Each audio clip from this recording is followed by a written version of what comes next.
Hello everyone, I'm Sandy Anastasi, psychic channel, intuitive astrologer, and soul coach. And I'm here with my editorial and blog for September of 2017. As many of you know, my beloved sister Pam crossed over on August 4th of 2017, almost exactly a year after our father did. I'm afraid my emotions are a bit raw at this moment, so this editorial is going to be somewhat different from what you usually hear from me. You might assume that since my life work causes me to deal with the other side daily, through channeling and coaching my clients and teaching my students, that death would be easier for me to deal with than it is for most people.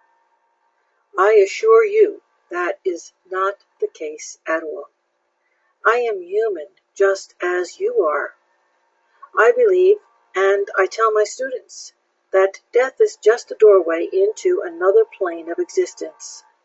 I agree with Abraham Hicks that there is no death as most people see it. There is only life here and then life there.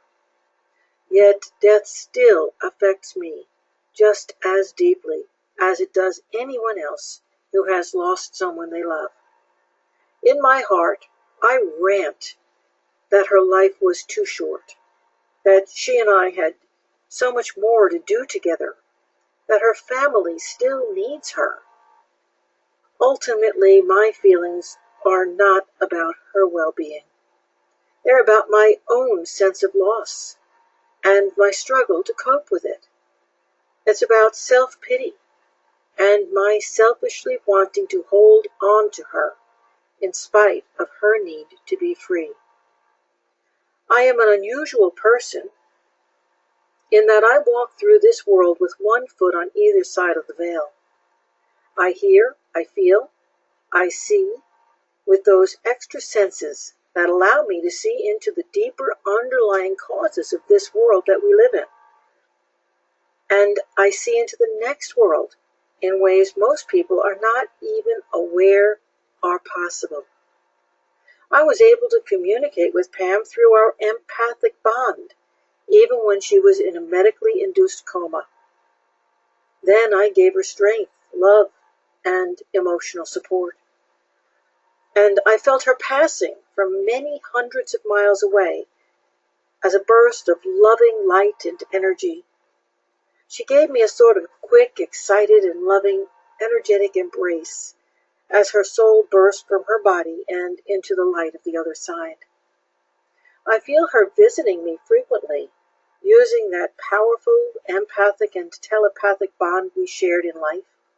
She often joins her spirit to mine for a moment or two, letting me know that she's there to share in the experiences and the sensations of whatever I'm involved with.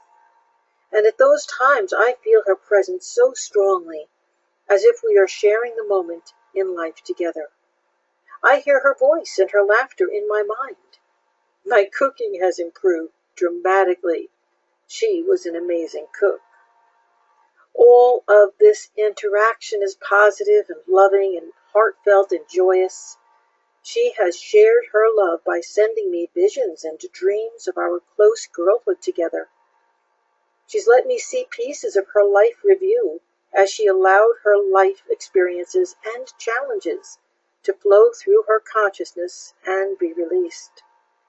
I have done her after-death astrology chart, and I know she was ready to pass.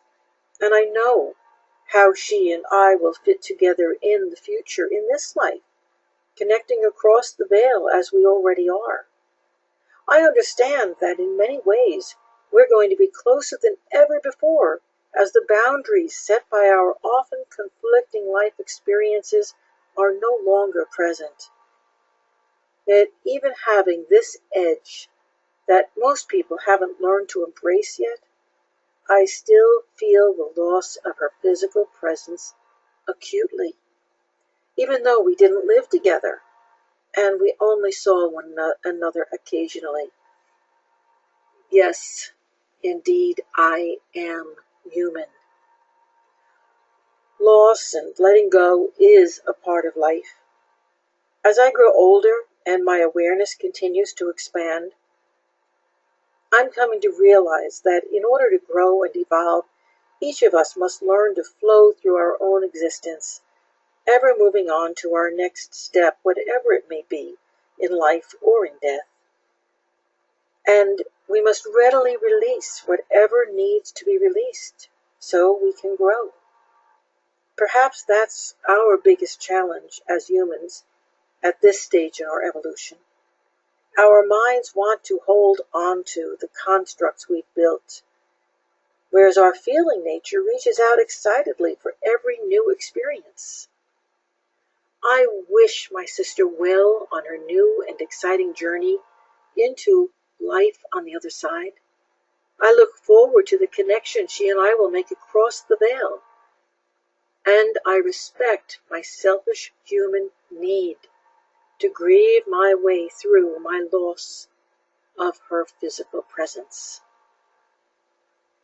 I want to thank all of you who've read and listened to this to the end.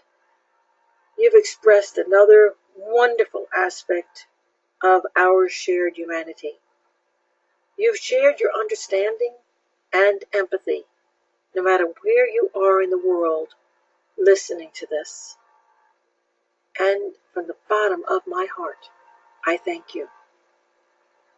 Please take my love and light with you. Sandy, Anastasi.